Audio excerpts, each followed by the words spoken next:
In a world crying out for Thunderdome. Thunderdome.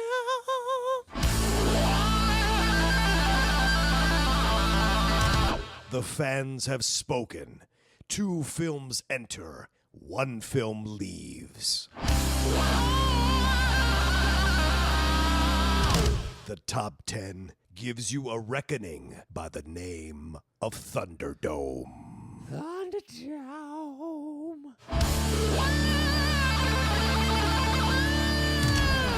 Brought to you by the Schmoes Know Network. Take it away, boys.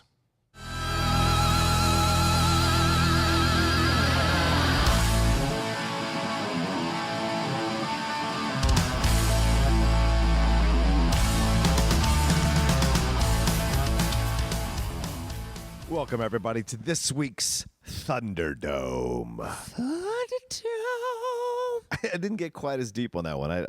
I'm exhausted from a long week of working, so I apologize to our fans ahead of time, to our listeners ahead of time. I will do my best to get even deeper by the end of the show. But I feel like now you're trying to push your voice down to it.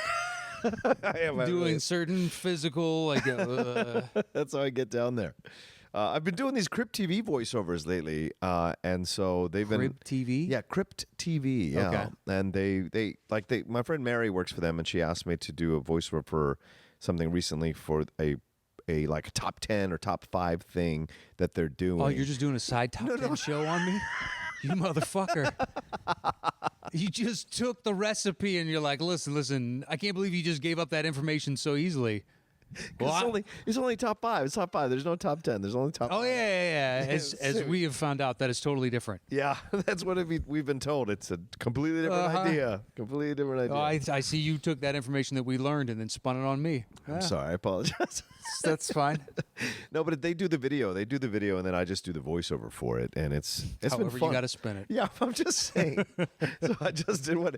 I just did one that just came out. Top 5 mental institutions in movies. So it's really interesting. So it's fun, like, because they're doing it for the movie Unsane that's come out, the Steven Soderbergh film that's coming out. Oh, sure. Yeah, with Claire Foy from The Crown and all that kind of jazz. So I would do that. So I have to like record late at night so my voice is beaten up from the day. Yes, and deep enough so that I'm hitting where they want, like top 5 unsane institutions. You have to get to that level, and I can't do it at like fucking 3 in the afternoon. I can't get there at 3 in the afternoon, so I have to record shit at night. So there it is. That's how I get to my deep voice. If I yell a lot the night before, I'll wake up the next day and I've got, depending on how much I yelled, I'll have like super deep. So much so that a couple times my wife was like, I like that. And you're like, well, you know it's leaving. Enjoy it for now. Yeah, exactly. Enjoy it for maybe it's here all day or maybe it's just as I wake up this morning. Right. This is going to fade. What can I talk you into with this voice? Yeah, I don't know. Apparently quite a bit. Matt, this week we had Russell Crowe movies? Is that what it was? Top 10 I'm sorry, the Thunderdome Russell Crowe movies. We had, you guys know when you donate to the Patreon, it's $20. Is that what it is? That's what $20 it is. levels. You get to choose the topic if you get chosen, and then the next 2 people get to choose the movies. And this week it was Russell Crowe movies, and maybe the most heated poll and tightest poll we've ever had between 2 movies. We had A Beautiful Mind versus Master and Commander, Far Side of the World. And 2 movies that had their defenders all over our social media and all over our Facebook page. It was the closest. Uh-huh. On Twitter, it came down to 1 vote. Wow. Well, it was 1,001 total cast, and it was 50-50, and Twitter called it for Master and Commander. Oh, wow. So Twitter called it. Hypothetically, well, just on Twitter. Right. We did it we did it there, we did Facebook, and we did it on Patreon. Right. But Twitter was where basically Beautiful Mind had been winning out the gate there, and more people had voted initially there than they had on Facebook or Patreon. Right. Facebook had ended up winning by like 20, maybe 21. Oh, wow. And roughly the same on Patreon. Or maybe Facebook was 25 and Patreon was 20 or something like that. Yeah.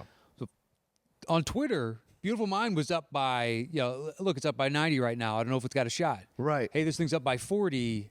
I don't know if it's got a shot. And then it got down to, it's 12. Wow. This is getting close. And then Kristen and Alexakos started rallying the troops of like, hey, guys, let's make this happen. Let's get the right votes in. We only need a couple left. They were crunching the numbers on their own. I like the grassroots movements, man. Sure. I dig it. Why not? Yeah. If look, that's nothing against a beautiful mind. You should just gotten the voters out. Yeah. If you can rally the base, what can I tell you? It's a vote. Yeah, that's the way it works. But I was very happy, and just like I guess like in the movie, the ship came from behind and took them over, and the larger ship you thought that was going to win does not end up winning at the end of the film. So. So I was very happy that Master and Commander won, actually, because I think we had a text exchange going like, I hope Master and Commander wins. Like, not that we influence the vote, but we always like. I'd have to go back and look, but outside of the Super Mario week, I don't think there's a week, because I'm not saying I want to see Super Mario. I didn't care that week because they're both god awful. Every other week, I think my choice is lost. Oh, really? Yes. In my head, I'm be like, okay, well, if the choice between these two movies, I would rather talk about this one. Maybe it's because we haven't talked about it yet, or I do actually genuinely prefer that one over the other. Yeah. And this is the first time where it's like, come on, baby. Papa needs a new pair of shoes. Come on, baby. Like, Let's go, Seabiscuit. Come on, Seabiscuit. A Beautiful Mind is fine. Yeah. But it's not one I ever go back really and revisit, whereas Master and Commander, I was excited that we had to watch it for this. Great. I haven't watched it, I don't know, like a year and a half or something. Oh, at least. Yeah. It's been a couple years. I mean, I've seen scenes flipping channels, but I'd never watched the whole thing in quite some time. I got a digital copy, so I've had one for a couple years now. It's like I can watch it whenever I just click, double click, and then open right there. I It's can't gorgeous. serve our robot overlords, man. I can't do it. I'm sorry. I won't have them digitally put anything. I like to hold it in my hand. Said the guy that's making a podcast to be put up on every digital server across the world. Yeah, but you don't know. I save these on discs. I have them at my house just in case. You should go to the old wax cones they used to use, or the cylinder. Holy shit. You've never seen those? Yeah, of course I have. Why not? Let's just take the technology even more archaic. If you're going to put it on disc. I'm going to get a DOS disc. I just put it on a fucking DOS, like 500 DOS discs. Remember those things? The floppy discs? Yeah. Oh, I never called them a DOS disc. I mean, I knew what you meant, but was that something you guys called it where you lived? We called them DOS discs, I think. They're just floppy discs. Floppy I've heard, of course. Or the 3.5s. Oh, yeah. Yeah. Either or. And now kids look at that technology and They laugh at us. I don't even laugh. I think they just, I don't understand what to do. Yeah, It doesn't make sense. How much can you put on this? Not a lot. Get out of here with this shit. How did you ever survive? Not a lot. With information? You know what I learned the other day? Whether or not it's true, I have no idea. But talk about how much information can be stored on something. So to put it in terms that we would understand, the amount of genetic information in one sperm is about 57.5 megs. Wow. That's how much information it's carrying. It's only 57.5 megabytes? Yeah. I want gigs in my sperms. I don't think you're gonna get gigs. Look, I think we got to the moon on less than 57.5 megs. I don't know. That can't be true. They always said like your Texas Instrument calculator had as much computational power. I don't know. Maybe it wasn't that. I know your phone has more computational power than the first, the Apollo missions. Oh, okay. Well, that's what I'm talking about. All right. So the amount of, I don't know, 57.5 megs. Maybe I have no idea what they had. That's right. But you see those old computers, and they have to take up a whole city block, and there was like, 7 kilobytes. And you're like, that's ridiculous. All these vacuum tubes, and it's 500 degrees in that room. You got to download it forever. Yeah. F that. I want gigabytes in my sperm. I'm just letting you know. So in this vote, it was neck and neck. Neck and neck. It's a good segue, right? Right back on topic. But the fact that it came down to hypothetically one vote, they don't. I was hoping they'd give me the actual X and Y voted. Oh, yeah. But I just got the overall, and they declare a winner amongst the two. Right. Which doesn't really help, I guess. No, right. No. It's speculate. So you just could hypothetically say that it was 501 to 500. So congratulations. Kristen was leading that charge. She was. Yeah. Well, I was glad to watch it because, Beautiful Mind, it doesn't hold up for me anymore, and I haven't seen it in years. All the controversy around it and how they didn't portray that couple as accurately as they actually are in real life, and the story and all that, and so all of it just kind of bothered me in the long run. And so watching Master and Commander again, because people love these books so much, it was nice to kind of walk back into it and watch it. I hadn't watched it in forever, and to watch the whole thing from beginning. And I remember the Paul Bettany stuff, but I don't remember that the film just starts, Matt. We're in it, and then we're done. That's It's what I like about it. incredible. It's just like, no, we're just going to tell this. Yeah. And it's maybe that is Captain Jack's biggest battle. Maybe it wasn't. Right. And it's captivating. Because there's a whole series of books, but it's like 25 books. Look, there's talk of them bringing it back. I don't know if Yeah. you could do it with Russell Crowe now because it's 15 years later. Yeah, true. And he's a man in his mid-50s. Yeah.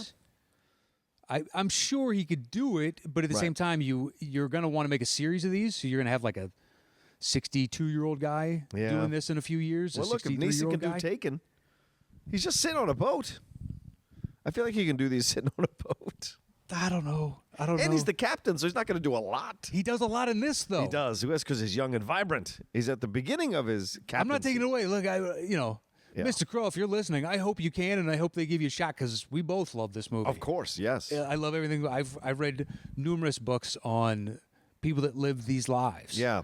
Usually it's from the explorer side. Like I've read Magellan and Cook and one or two others where Sir Francis Drake, and the life of you're just on this boat for sometimes years. Yeah. Years, so you have to maintain a certain level of discipline, and there's a code, and to exist on that and get thrown into like the military aspect of it as well. Yeah. And it's a little conflict. So you're taking a war that's going in Europe, and now they're on the other side of the world. Right. They're over near the Galapagos Islands on the western side of South America. Yeah.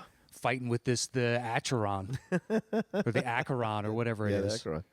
But it's interesting. It's the HMS Surprise is the name of their ship, and the thing is, the way it starts, Matt, you just see text on a screen, explaining you the background, and then boom, we are in this thing, man. And even the way he's introduced is very simple.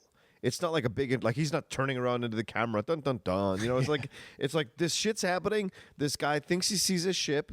Everyone gets alerted. They go down. They think they're going to get shot at, and then boom, everything starts from there. Well, it's the one guy that you end up feeling the worst and like the least. Yes. Feeling the worst about and like the least. And he doesn't know if he specifically spots it. Right. But he's like, he did the right thing when he gets up on deck. What is it, a call to arms? Or drum to arms or something like that. So they all run to their battle stations and whatnot. And then he just sees a faint kind of within the shadows, within the mist of that fog. Yeah. And you see just the explosion of color coming at him. Get down, everybody. Just boom. Yeah. We're jumped in. It really was an effective film for putting you in that world. Yeah. It really was. There was not any moment where I felt like I wasn't on the boat with them as well. Like Peter Weir did a fantastic job directing this thing, and you feel like Matt, you've read those books. To me, I haven't read the books. I mean, I've read other explorers books, but not these books. Right, not these books, but you've read books about explorers and stuff. Yeah, I find it fascinating. Yeah, and it's what you should. To me, I enjoy watching films like this that do it as effectively as they do because you remember those times. You can sense what those times must have been like through the reality of what they convey on the film, and you enjoy that throughout the whole movie.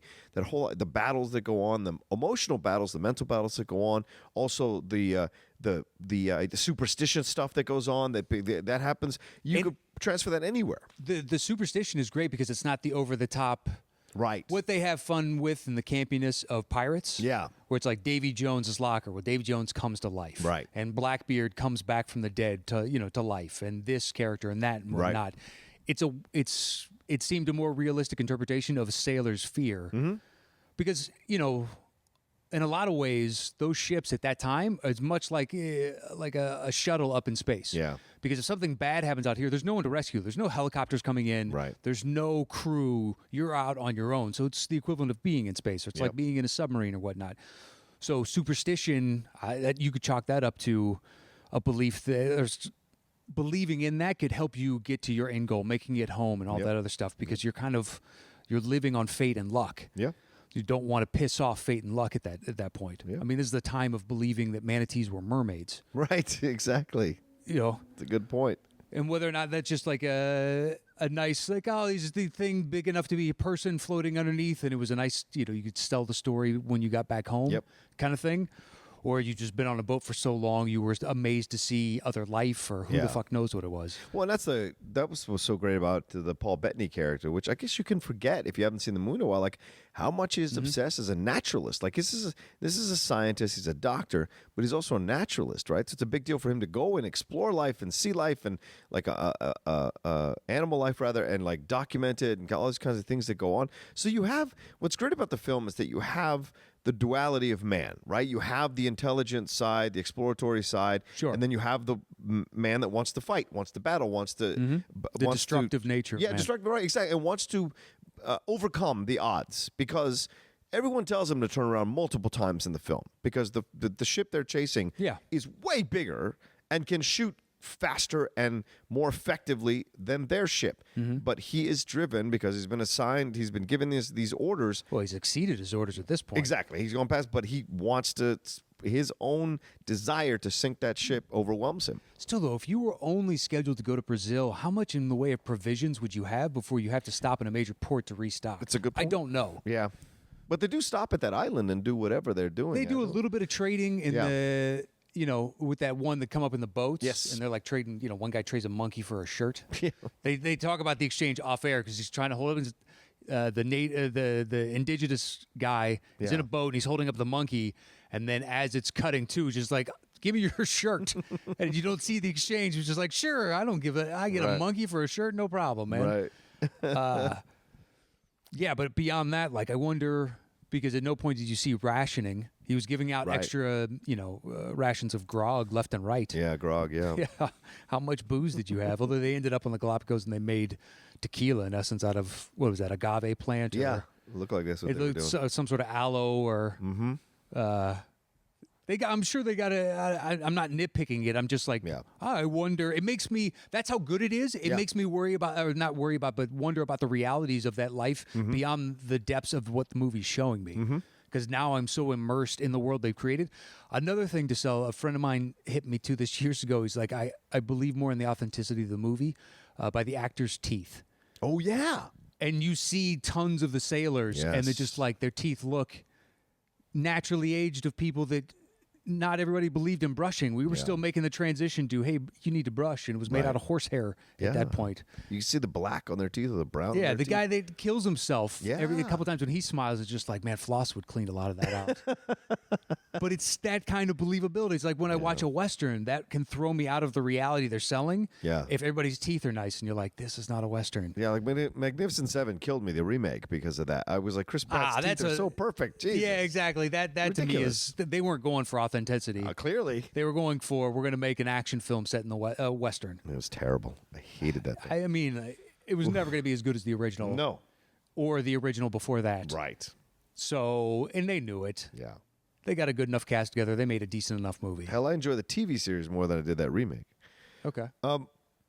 What's also cool here, Matt, is that you have some interesting actors. Like James Darcy is great. I haven't seen, like, I forgot that he was in the movie. But then you also have this, like, they don't pull any punches. Like, the kid gets his arm cut off because of what the young kid Yeah, the gets kid his ends arm up cut in off. Rome. Yeah. Yeah, right. The next TV series after that. Exactly. And then like the one guy that's been like the old dude that's been there with him through the whole thing, once the French turn on them, gets shot in the head. Like it's really well, the way they do it and the people they kill off and the way they kill, like it's enough to leave an effect on you of what this life must have been like. Oh, no, the worst is when the mast goes down and it turns into a sea anchor. Oh, yes. And if that's, I mean, that could get taken under, and now it's pulling the ship, Yep. and the ship is going to roll over, and everybody's dead. Yep. Because even if they survive the capsizing, now you have to exist in this weather. Right. And you're at the Cape Horn, which is around, what is it, Argentina? Yeah. And you're not far from Antarctica. Like, Right. the weather's not good down there. You got cold fronts constantly coming up, and then you got, warm fronts coming down from the Pacific. And it's just like, this does make for good weather. On top of it's freezing fucking cold. So Yeah. if you get thrown out here, you're screwed. You're absolutely screwed. Well, that happened in the movie, right? That one guy gets Yeah, knocked and off the they have to take sails. the axes. They had to get his buddy to man. help him with it, and he Yeah. looks at him and just like listen, man, that's one person Yeah. versus the 150 that are here, Right. 200 that are here, whatever the case is. The needs of the many outweigh the needs of the few, man. Yeah, Yeah. and it's just to distill that into and crystallize it in just one scene to sell that and be like, you got to put the needs of the many over that one individual. Can't kill us all for them because unfortunately there's no saving. Exactly. If it was, anybody in that situation, you have to kill them. Yeah, and it was so believable. Like the way it was shot, him rolling the waves, that scared the shit out of me. That's one of my greatest fears, besides the Simian Revolution and the whatever it is. You got a lot of greatest fears. Yeah, too. Is being lost at sea, man. That's a terrible thing. Oh, yeah. There's nowhere to go. Nowhere to go. No, you're dead. Yeah. You're dead. Essentially, you're dead. No, there's no essentially. You're dead. Yeah, okay, fine. You're dead, yes. I mean, look, I've read survivor accounts where people have lived for 88 days, 120 days. Right. And the day-to-day life of that. Yeah. And what they had to do. And just like it's brutal. Yeah. It's absolutely brutal. No, so thanks. there is no essentially because those people are one in a million. Yeah. You tell them an entire boat capsizes. Yeah, you're done. In that area, you're toast. Yeah. You're toast. Well, did you like the way the film progressed? Because, I mean, you have this whole thing where they get caught and they get, like, almost destroyed. He finds a way around it. Then they repair, which I love. They repair the ship on the fly. As they're using the going ship. along. Yeah, using the ship. That's really brilliant the way they did that and did it all together. And then, just when they're ready to do these other things, the ship, they see that they pick up these stragglers who tell them where where that ship is. It was a whaling ship that was taken out. Where they find the ship. And so then now he wants to go after it. Aubrey does. And then something stupid like this, the guy who's in charge of the soldiers on the ship. Yeah, he runs the Marines. He runs the Marines. Yeah, he shoots Paul Bettany going after a bird. And it's so, the way the camera works is fantastic in that sequence because you're watching that guy, the leader of the Marines, and then the camera swings around, and as you're swinging, you see the bird go right into view, and he shoots, and the edit is so perfect that you could believe the guy actually made that mistake before, or shot the rifle before he saw the doctor. He would have never shot the doctor, but just as he's spinning, and then he shoots, and he's like, oh shit, it's such a perfect moment. I love, though, that ultimately the thing that you could take away, the positive that you could take away from this movie is that kids, this is where education is good. Yeah. Well, because he has a problem in one arena in his life, and because he's an educated individual, he's willing to accept and learn from the world around him as opposed to being shut off and be like, no, I have to do it this militaristic way. Right. Allowing himself to grow as an individual and see the defense mechanism that has been put up in this stick bug. But to see that for what it is, and I love the Bettany line afterwards of, you're the predator. Yeah. That's what he's doing. He's lying in wait to then become the predator. Right. So you're falsifying, the pretense is calling yourself prey. Yeah. To lure them in. And that's how you take out this. And I love they take the wheels off the back of the cannons. We got to shoot the mast out because if they can run, they can take us out. Whereas if we still have maneuverability, we can broadside them again. Yep. And you're like, damn, this is... I love everything about military tactics and all that stuff. I mean, I hate the end result, but it's fascinating and how these battles... not crystallize, but come together so quickly, and you got to think on your feet, and it's just nonstop chaos and whatnot. And they go over and they take the ship itself, and it's just quiet. Is the dead? And that's why the old man gets cocky. Yeah. And Faye takes him down. I think with the job is done, and that's when the Frenchman stands up, like and they all come out. Boom, that guy is gone. Of course, it's not done. Yeah. I also like the old guy down there with the riffraff. And he's got those tattoo letters on his hands. Oh, the one that got the coin in his skull? Yeah. He's the one that's doing the whole thing about, how he thinks that officer is bad luck. He's superstitious. He's cursed. And then when these guys, and that's the thing that when you're watching this movie, it's really interesting because you watch anything that does military, and you have these guys who are down. The grunts are grunts because they can fight, they can do the menial work, and they can be a body that gets shot, or they shoot the other grunts on the other side of whatever battle you're on. Especially at this time in human history, because you kept the grunts uneducated as well. Yes. So they didn't think they could rise above their station. Exactly. So they create these superstitious shit and this idea of the law of the sea and whatever, and the Jonah thing, to kind of force this guy to kill himself, to essentially suicide himself. And God damn it works because the rain comes back the next day, which sucks. By happenstance. Yeah, trade winds come back because they've just been sitting there stagnant, and they also get rain, and they're all celebrating and exciting. Yeah. Well, but the kid says to him before he kills himself, Captain thinks the wind's coming back tomorrow. And the guy says, I think so, and knowing the full time that he's going to kill himself, and then fucking does it. So, you know, the haunting look on his face as he's going down. Yeah, man. Oh, yeah. He's looking up. Yes. Really great effect. And then the battle that happens is incredible as well, and how everybody moves around, how they move around, how they make it happen. And then the way they end the film with the trick. That the doctor was actually the captain of the French ship. That crafty son of a bitch.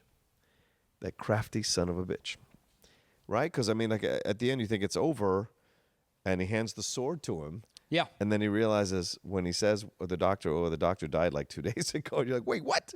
And then you realize, they were setting this up for a fucking sequel. They were legitimately setting this thing up for a fucking sequel. And unfortunately, it didn't make enough money for people to go back and see a second, which is not a surprise, dude. How many people are looking for a seafaring film from the 17th or 18th century?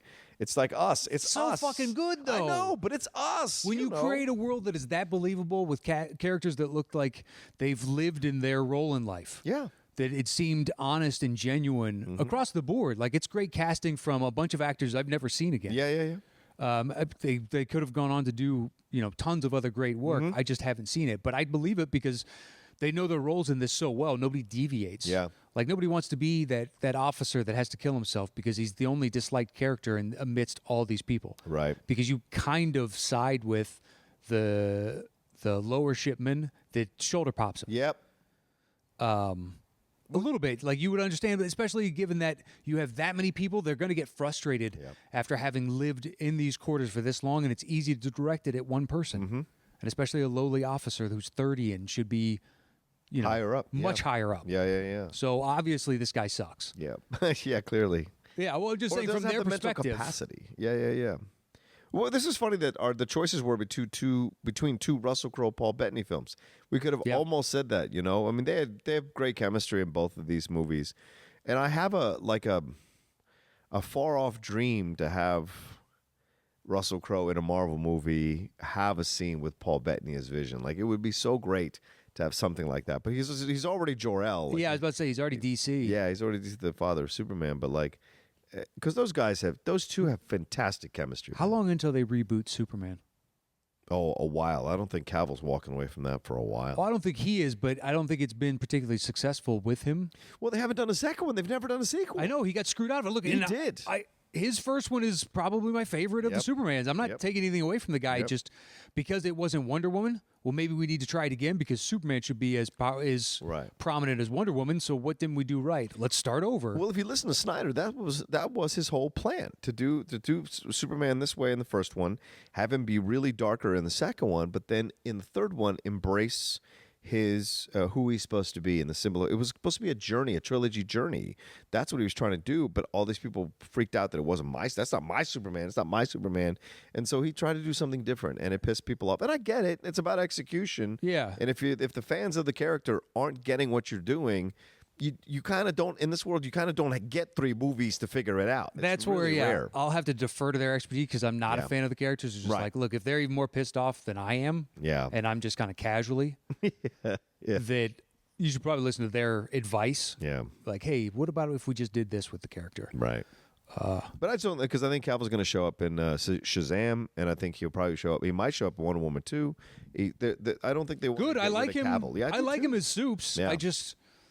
There are some really interesting things you could do with that character. I've just never seen it outside of animated or comic book. Yeah, and there's rumors about that the Snyder cut is closer and closer to a possibility. So that's insane. Where his version of the Justice League, the 3-hour version of Justice League, comes out. Yeah. Kind of has to. I don't know. It's crazy because who's going to give him the money to finish it off? Is Warner Brothers going to let him finish it off? I don't know. Oh, I thought you were saying that they were already sitting on this footage. You know more about this stuff than I do. Yeah. So I just assumed by that they have all this footage and he just wants to put out this really long director's cut. Well, they do have all this footage, but What, they don't have the finished effects on a bunch of it? right. And he's not sure if he wants to come back because they claim that they his daughter's suicide, but they had fired him in January. Before his daughter's suicide. Okay. They just tried to cover it up. And so he was like not happy with the whole situation. But he's been active on social media kind of sparking these ideas that he's going to come back and do the cut. So we'll see. Who knows? Yeah, I mean, it's crazy, dude. It's a lot of politics. I don't know that I want him to. I think we should just let that sleeping dog lie. I agree, but enough people want it, and so who knows if because they want to. It's the completing people thing. Yeah, although we're deviating from. Thunderdome. Yeah, sorry. Yeah. It's going to become a completely different discussion. Sorry about that. Yeah. So, and if you haven't seen that movie, especially the Justice League, there's no point in talking about it. Fair enough. Although if you listen to this show, you've seen it more than likely. Although we've had a few people lately like doing top 10 confessionals on the Facebook page saying I haven't seen X. Right. I saw one. I don't know if I got tagged in it or I just happened to see it in my notifications where it's like, I haven't seen Back to the Future, and within the comments, because I clicked on those, somebody's like, that's all right, I haven't seen Godfather. Oh. And you're like, hey, look, I realize that there's a lot of movies out there. Yeah, there are. There's a lot of movies out there. And you got a lot of time, so get on it. Back to the Future baffles me just because it's literally been on, you could probably catch it every day somewhere on cable. Absolutely. Every day, I'm not kidding. Yeah. It plays somewhere. Yeah. I should have seen it more. I'd have won my championship. Anyway, what a fun film. It was I can't more highly recommend this movie. Yeah. It's impossible for me to do that. It ticks so many different boxes on everything that I love, and to do it so well, plus coupled with the fact that you knew that there was a chance of being a potential franchise, it's just all the more bittersweet. It's like, oh, God, this could have been amazing. What do you think about Russell in the movie? Do you like Russell? Like, what about... Oh, no, he's great. Is this one of his, like, a top 5 performances? Like, greatest performance? Like, what's your feeling about his version of Jack Aubrey? You would assume, like, on paper, if you heard about this movie beforehand, that this is Oscar bait. Right.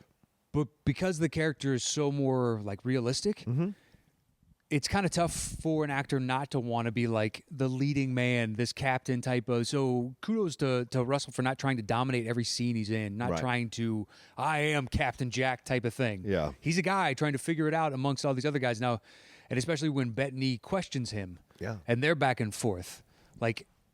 In that moment, he doesn't look like this altruistic hero. He looks like a guy who's like, listen, I made a choice, and my choice is it's predicated upon this. Exactly. And you knew that before going into it. I have no choice, so shut the fuck up or get off the boat. Right. I can't accommodate you right now. But it's just like the amount of frustration he's having in the moment that any of us would. Eventually, you're a person. Yeah. You can only be confident for so long until you get to a point of like, I made this choice, and I don't know if it's the right choice, but it's a choice that I have to make. Yeah. It's like it's such a believable and realistic character. I think he's great in it. Yeah.